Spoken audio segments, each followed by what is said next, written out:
Hello everyone, this is Gilgamesh. And today we're going to actually get into the text of Isaiah chapter 1. Now, the chapters in Isaiah are not in chronological order. Chapter 1 is a rather famous chapter, and it establishes some major themes that we're going to see repeated throughout the entire book of Isaiah. Scholars think that it may have been added later as sort of a greatest hits for Isaiah that introduces the book. It's listed as a chazon, or a vision of Isaiah. And this is the same introduction that we see on other books like Obadiah or Nahum. Many chapters, though, will refer to not a vision, but a burden that Isaiah has to undergo or deliver. We'll talk about those as they come up. This chapter starts with an introduction here, a superscript or a title, if you will. And this is the first of three titles that we will see in the book. The others we'll find in chapter 2 and chapter 13. And this one is perhaps the most complete of any of the titles out there because it lists all the kings. It says, "The vision of Isaiah, son of Amos, which he saw concerning Judah and Jerusalem in the days of Uzziah, Jotham, Ahaz, Hezekiah, kings of Judah." We have four kings listed, and we learn in chapter 6 that Isaiah was called the year that King Uzziah died. That's going to be about 739 BCE. There is no interaction with Jotham in the book. Isaiah seems to have gained access to the royal court sometime in the days of Ahaz and continued that interaction with the royal court through Hezekiah. No mention is made of Manasseh in the book, which probably indicates that Isaiah died close to the time of Hezekiah's death. Later legends speak of Isaiah either turning into a tree or magically concealing himself inside a tree and then being sawn in half by King Manasseh. Very interesting way to go. These appear to be later legends, but there is actually a probable reference to this in the New Testament in Hebrews chapter 11, verse 37, where it speaks of ways that prophets have died. And while it does not list Isaiah by name, it says that there were some that were sawn asunder. And, well, how many went out that way? So the legends around this appear to have been in circulation by at least the late Second Temple period. So it appears that it's quite an old legend that Isaiah met his end this way. Now, his actual name is pronounced Yeshayahu. That's the Hebrew pronunciation of it. It means salvation is the Lord, or the Lord will save. As with all biblical names that start with an I in English, they actually start with a Y, which wound up getting dropped as it was brought into English.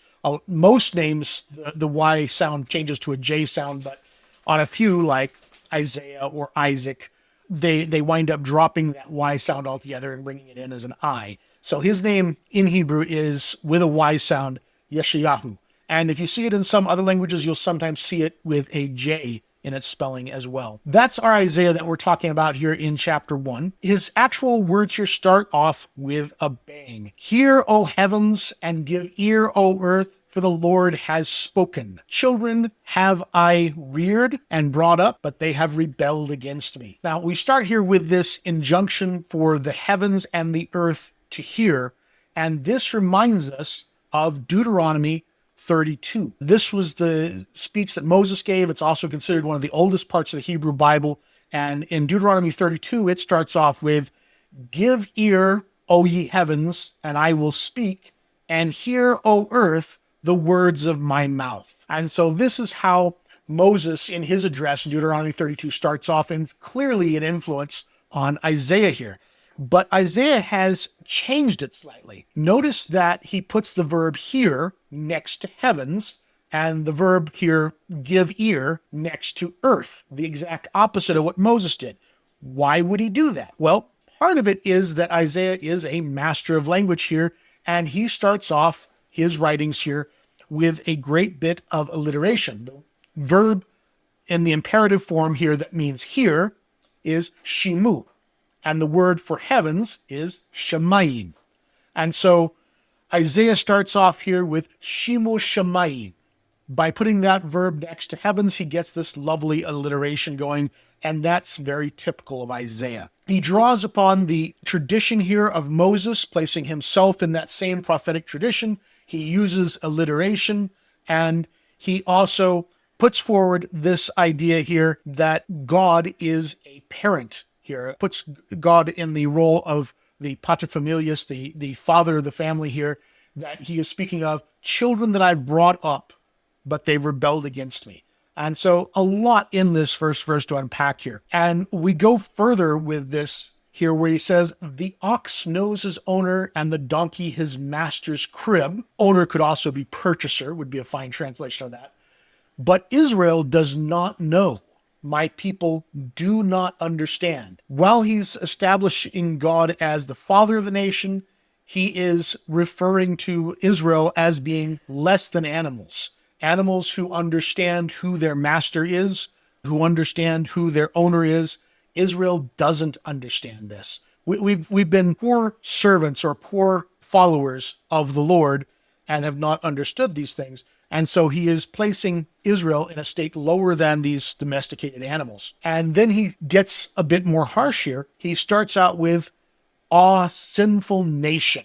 Or another way to translate this would be, woe, nation that sin. And he accuses further, a people laden with iniquity. The Hebrew for this is a very sharp staccato, hoi, goi, chote, woe, sinful nation. And it's a very pounding rhythmic instance, 3 words, 4 syllables, 3 stresses, reinforced by an internal rhyme at the beginning.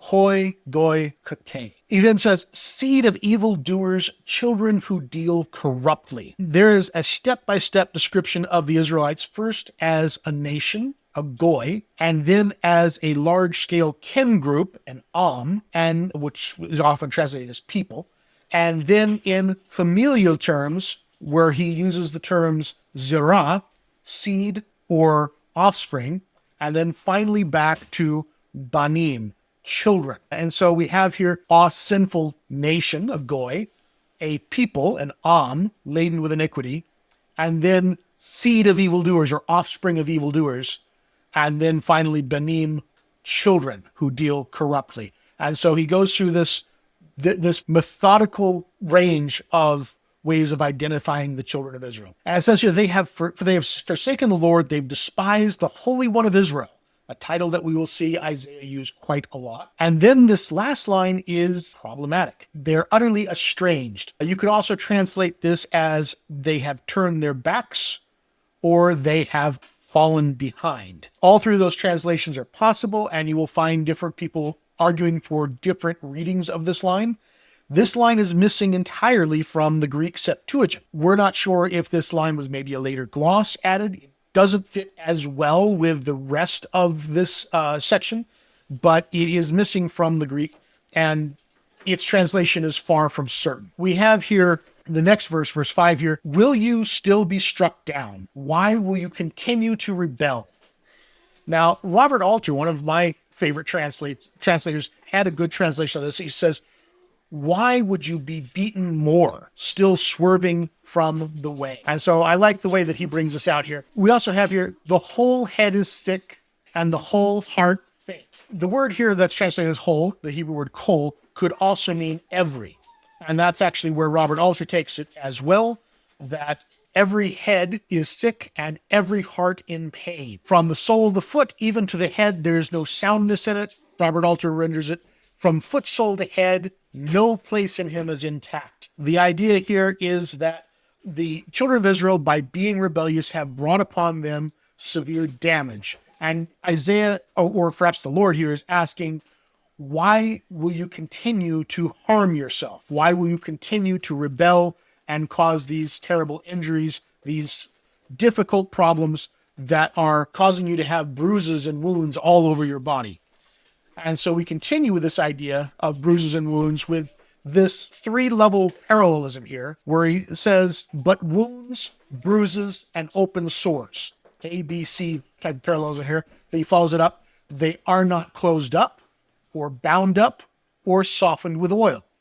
So we have 3 lines here describing the injuries, and then 3 lines describing how they are not properly treated. And then we have 3 lines here over in verse 7, your country lies desolate, your cities burned with fire, your soil. And so he is describing here a level of destruction that is obviously referring to the people of Israel, that the cities have been burned and that even the soil has been destroyed. You'll notice that the verb there, burned, in the second line also goes with the final line. And so he's saying here that there's been this great destruction in the land. And he says, before your eyes, strangers devour it, and desolation like an upheaval by strangers. This word here translated as upheaval is a rare word that only shows up, well, particularly in Genesis, it is associated with the destruction of Sodom, the upheaval of Sodom.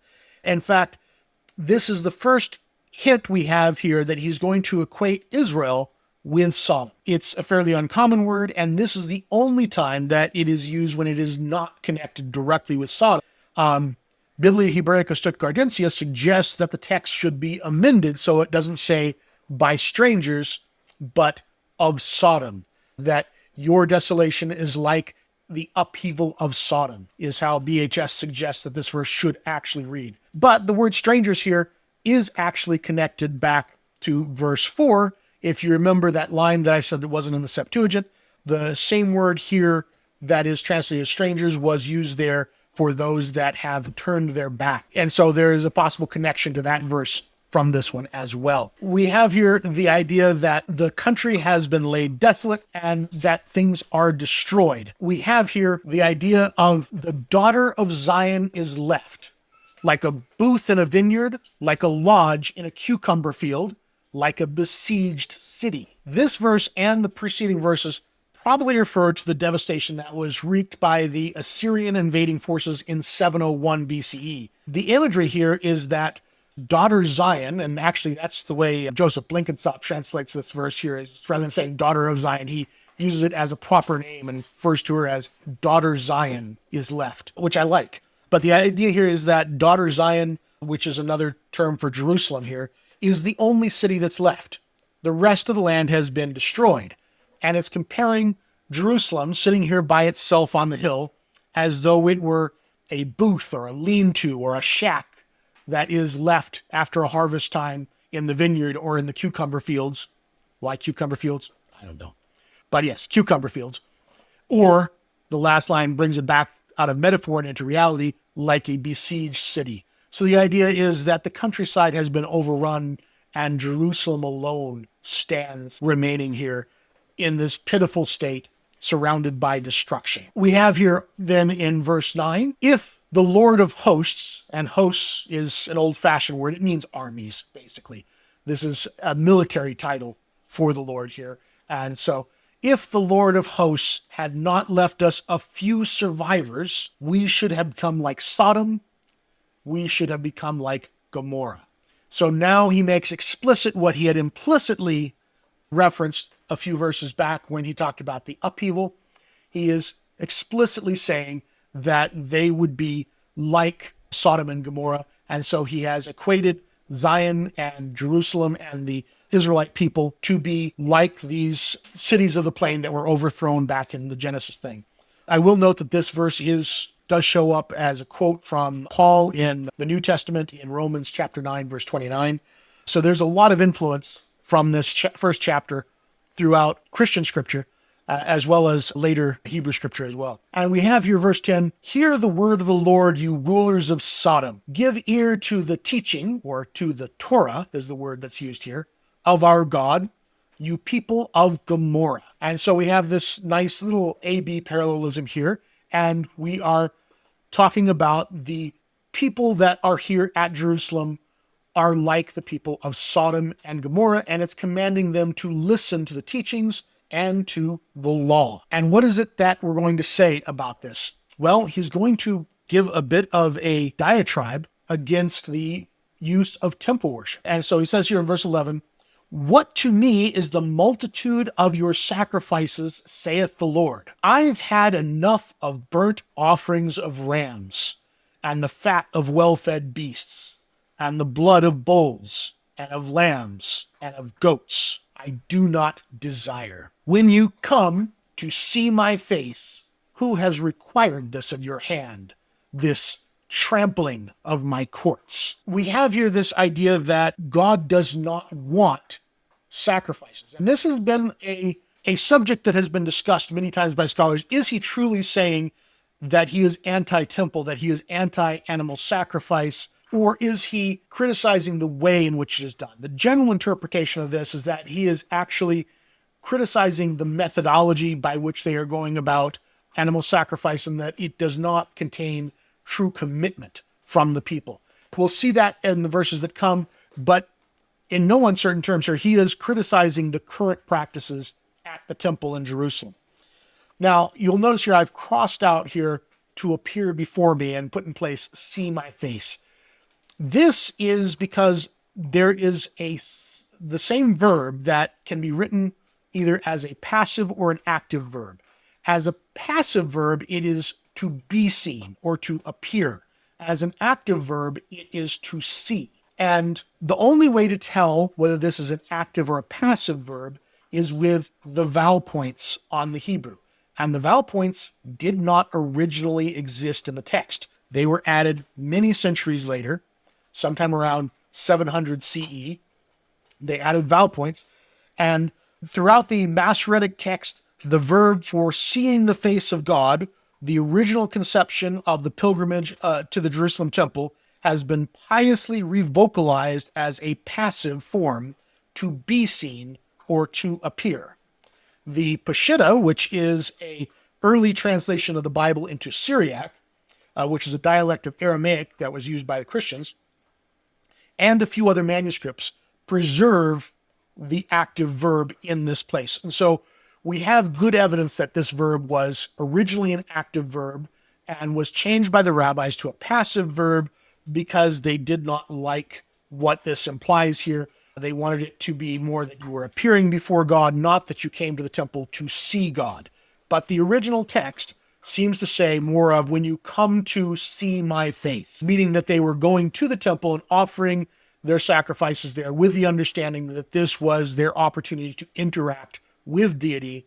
And he's saying that this is not going to happen because their heart isn't in it. So who has asked you to do this, to come trample on my courts? The idea is that they're really not proper to be there in these sacred spaces. And so they would not benefit from that process. So moving on here, still going against the current practices of the temple, bring no more vain offerings.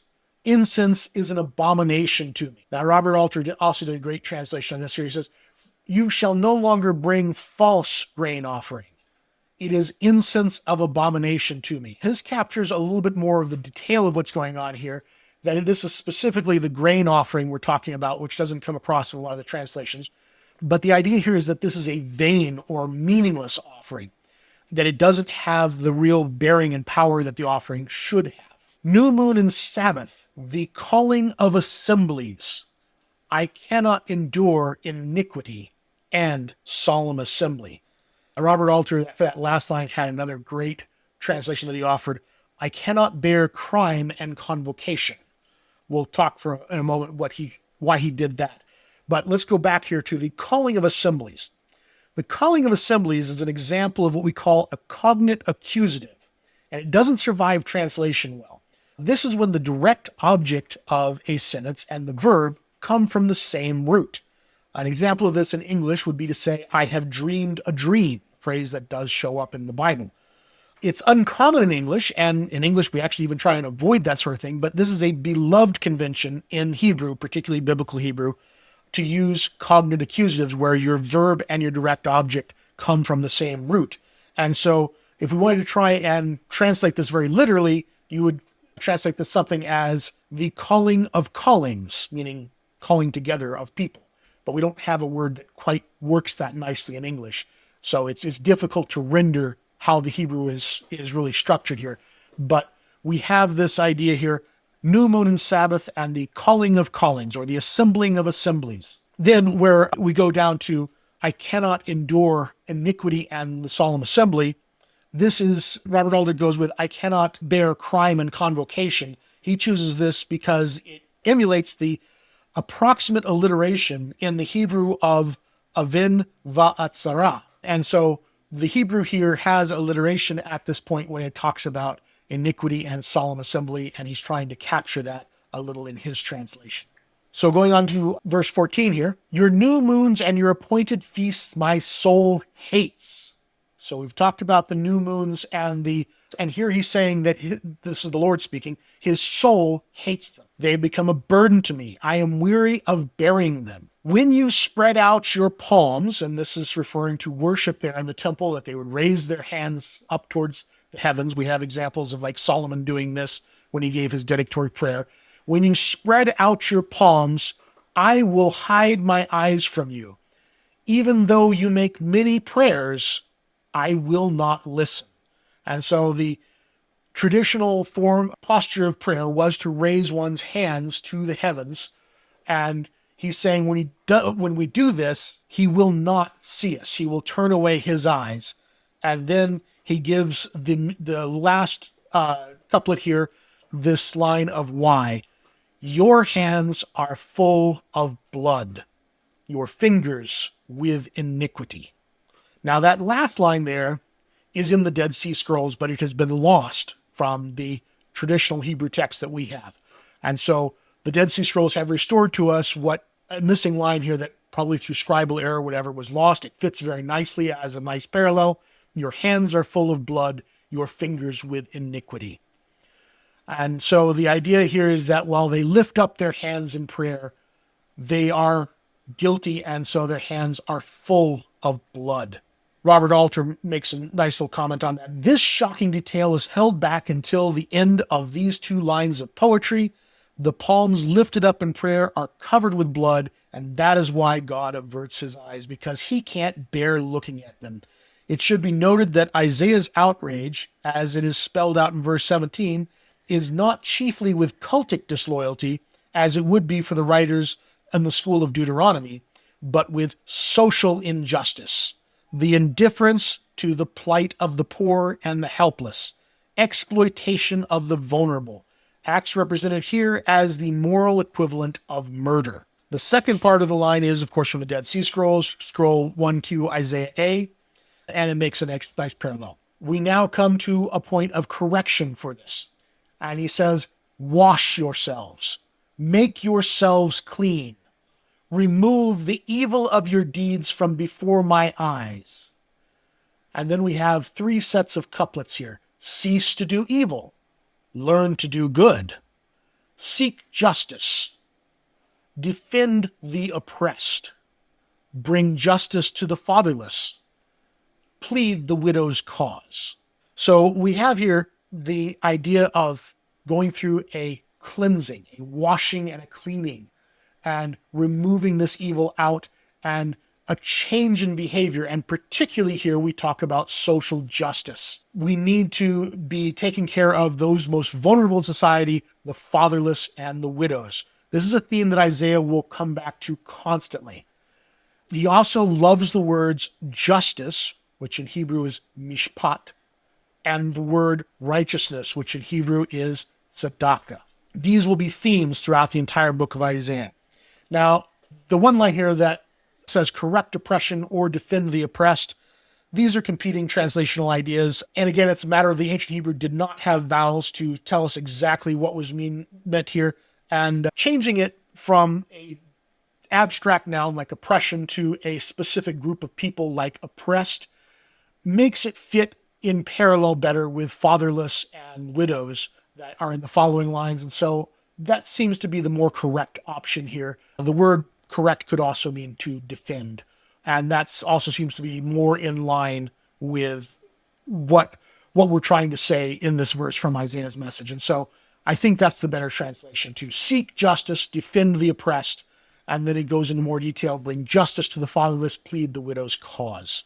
And then perhaps the most famous verse in this opening chapter, this again is phrased in a way that it has a legalistic context to it, as though he were arguing this in a court-type setting.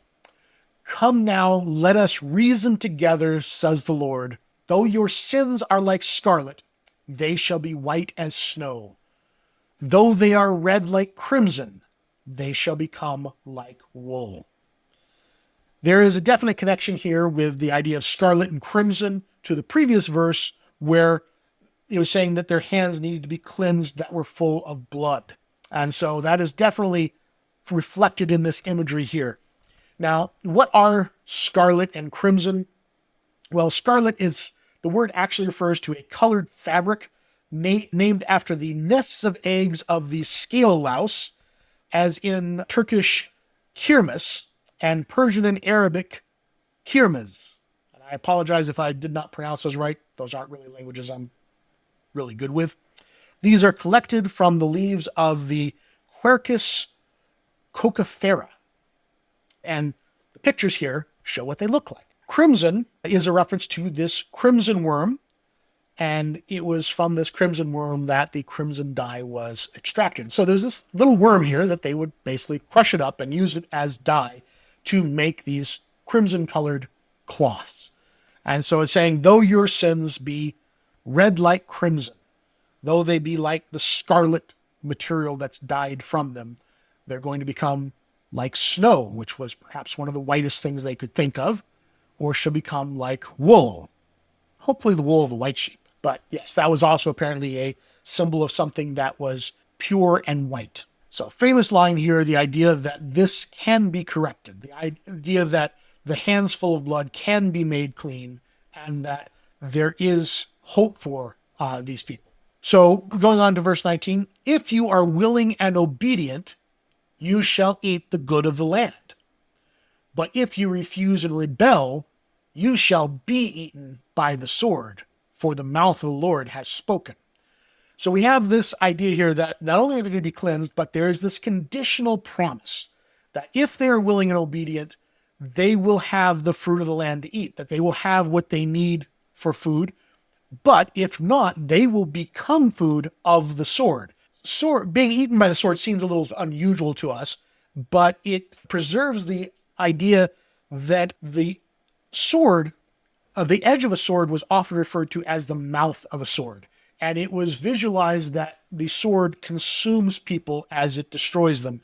In Hebrew, this is a common turn of phrase here. We speak of the mouth of the sword, meaning its blade, and to be attacked with a sword is to be eaten. And so this was seen as a natural way to reverse the idea here that either you're going to be able to eat the produce of the land, or war will come to you and the sword is going to wind up eating you.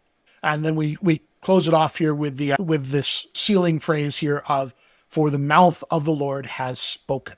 And we then come to sort of a new section, and we change a little bit of our perspective here. Now, chapter 1 overall is a fairly unified bit of process here, but we're going to speak specifically here about the city now and come to a little bit of a different metaphor here. We say, how has the faithful city become a whore?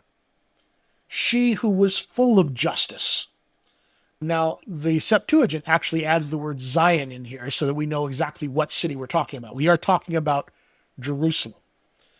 So how has she become a whore? She who was once full of justice, and this is one of Isaiah's buzzwords here, she was full of mishpat, she was full of justice. Righteousness, tzedakah, lodged in her, but now murderers. So we have taken the city that had justice and righteousness, and now it is full of murderers. Your silver has become dross. Your best beer mixed with water. Yeah, that should say beer. I meant to correct it. It's not wine, it's beer. It's made from grain, not grapes. Your best beer mixed with waters. And I'm told on good authority, actually, that this is a prophecy of the state of Utah here. That apparently our beer is mixed with water. Your princes are rebels and companions of thieves. Your princes are rebels. Robert Alter came up with the great phrase here, your nobles are knaves. Again, trying to get the alliteration that's from the original Hebrew, which is saraik sorori. Your princes are rebels and the companions of thieves. And so we're going after the political leaders here. The idea that we've become corrupt, that the beer, the fine beer here has been watered down, the metal has impurities introduced, the political leaders are corrupt. And then explains why the political leaders are corrupt. Everyone loves a bribe and runs after gifts. And for Isaiah, this was one of the most heinous crimes of the political class, is that they were susceptible to bribery and paying out money. They do not bring justice to the fatherless, and the widow's cause does not come to them. So again, we come back to the fatherless and the widows, those who are most oppressed in society. They cannot seem to get justice in this city of Zion. Therefore, the Master, the Lord of hosts, this is his military title again, the Mighty One of Israel speaks. Now, this Mighty One of Israel, this is Avir Yisrael, the Mighty One of Israel. It actually, we see it more often as Mighty One of Jacob, but this word can also be translated as bull. The word here that means mighty also means bull, and so this could be the Bull of Israel speaks, or the Bull of Jacob in the other places where it shows up. We think this is a title that comes from the northern kingdom and might be thought of as a term that reflects the cult of Yahweh that happens over in Bethel, where he was represented by a bull. And so this title here, the Mighty One of Israel, might be a phrase that comes more from the practices of northern Israel. But anyway, we have, therefore the Master, the Lord of hosts, the Mighty One of Israel speaks. And what does he say? I will get relief from my enemies and avenge myself on my foes. So we are going to bring about a form of justice here. And he again has a play of words here on avenge myself of my foes. He says, I will turn my hand against you, and I will smelt away all your dross, as with lye, and remove all your alloy. So he's talking about removing the impurities that he just said were there and bringing them back to a purified state, something that Isaiah will come back to several times in this imagery. And like I said, Isaiah chapter 1 is kind of like his greatest hits, and so we will see most of the things referenced in chapter 1 scattered throughout the book of Isaiah as themes that he comes back to. And I will restore your judges as at the first, and your counselors as at the beginning. So the idea here that Zion is going to go back to some sort of an idyllic state that Zion used to be in. When was that? It doesn't really say. Perhaps it was under the reign of King David. But there's this idea that Zion used to be this great place where things were just and that the poor were well treated. And it is no longer that way. But he's going to purify it and bring it back, restoring your judges. And the word judge is shafat, which is directly related to mishpat, which is translated sometimes as judgment, but justice is a better translation of it. It's always a positive thing in the Hebrew Bible. When you talk about judgment, it's a lot of people think that you're not supposed to judge or whatever. No, in the Hebrew Bible, the word judgment means bring justice. It's always a very positive thing to do. So he's going to restore the judges, the shofet, who is the one that brings justice, mishpat. And he's also going to restore the counselors. Afterward, you will be called the city of righteousness. So the city of tzedakah, the faithful city. You may have noticed that this whole thing forms a big chiasm. And here it is laid out for you. We start off with the idea of the faithful city. Then we talk about justice and righteousness that used to be there, that the silver has become mixed with dross. And then we talk about rebels and thieves. And then here in the center, we have the Lord of hosts, the Mighty One of Israel. And then we come and we repeat our elements in reverse order, talking about enemies and foes. And then we talk about removing the dross and the alloy. We talk about restoring the judges and the counselors. And then we talk about the returning to the same phrase here of the faithful city. Now it's the city of righteousness, the faithful city, repeated to bring us back to the beginning. So this is a nice example of a chiasm that's very nice, tightly organized, very well balanced, very nice example of what a chiasm should look like. Moving on now, verse 27. Zion shall be redeemed by justice, and those in her who repent by righteousness. So again, his two themes, justice, mishpat, and righteousness, tzedakah. But rebels and sinners shall be broken together, for those who forsake the Lord shall be consumed. or shall be ended, or shall be finished. So the idea here is that we're going to bring Zion back to its ideal state, something that Isaiah will constantly revisit. Now, verse 29 here, for you shall be ashamed of the oaks that you desired. The traditional text we receive here has, for they shall be ashamed, but several manuscripts preserve the second person you here, which seems to be more correct because this whole passage is second person otherwise. So this really should be, for you shall be ashamed of the oaks that you desired. The oaks were cultic trees, terebinths, and they were used in various pagan worship practices. And you shall blush for the gardens that you have chosen.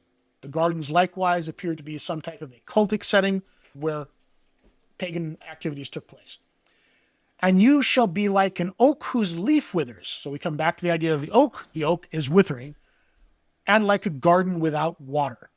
And so we refer back to the idea of the garden. This forms an AB parallel. And we finish it up here. And the strong shall become tender, and his work a spark, and the both of them shall burn together, and none to quench them. So the idea here, and I will point out, the Dead Sea Scrolls actually has your strong shall become like tender, and your work a spark. And so it keeps the second person that we had in the previous verse here throughout, and that's probably more correct. So this whole thing was a direct message, second person. So your strong shall become tender. Tender is it's not the dating app. It's wood that catches fire easily. And your doings, your work, will be the spark that sets it on fire. Your strength, or your strong ones, either one, is going to be the thing that burns up easily. So while you think it's your strength, it's really not. And the things that you're doing will be this spark that ignites the fire. And they're going to burn together, and there will be no quenching it. This is a very clear parallel to the last part of the book of Isaiah, chapter 66. It reads in chapter 66, for their worm shall not die, neither shall their fire be quenched. And so this reflects the ending of the entire book. And so this is part of why this first chapter is seen as sort of a greatest hits, a summary of the entire book. And this is an interesting and new concept. This is the beginning of a understanding of some sort of an eternal punishment, and an eternal punishment that has to do with fire. And so we get our first concepts here of what would later, in later theology, become sort of hellfire. The idea that the wicked will be burned in fire and it cannot be quenched as a punishment. And so Isaiah brings that out here at the end of this chapter, and we're going to see that at the end of chapter 66 as well. Again, arguing for a certain degree of unity throughout the entire book, or at least for a redactor who edited the various parts together to make them reflect each other so well. So we have themes here throughout the entire first chapter of Isaiah that we will find repeated throughout the entire book as we go forward, and it's going to revisit a lot of these themes, and they'll expand upon them in different parts of Isaiah. So that's part of why we think this first chapter may be a later collection that sort of summarizes the rest of the work. But anyway, that is the first chapter of Isaiah. Thank you if you have watched it through. I really appreciate it. If you'd like to find out more about this or be alerted when new videos come out, please like, subscribe, and hit the bell icon. Come join us over on Discord. Would love to talk to you some more. And if you found any part of this confusing or you disagreed with any of it, please leave a note in the comments. If you liked any of it, please tell me what that was. The comment notes really help a lot. Anyway, I will see you in the next one, which will be chapter 2.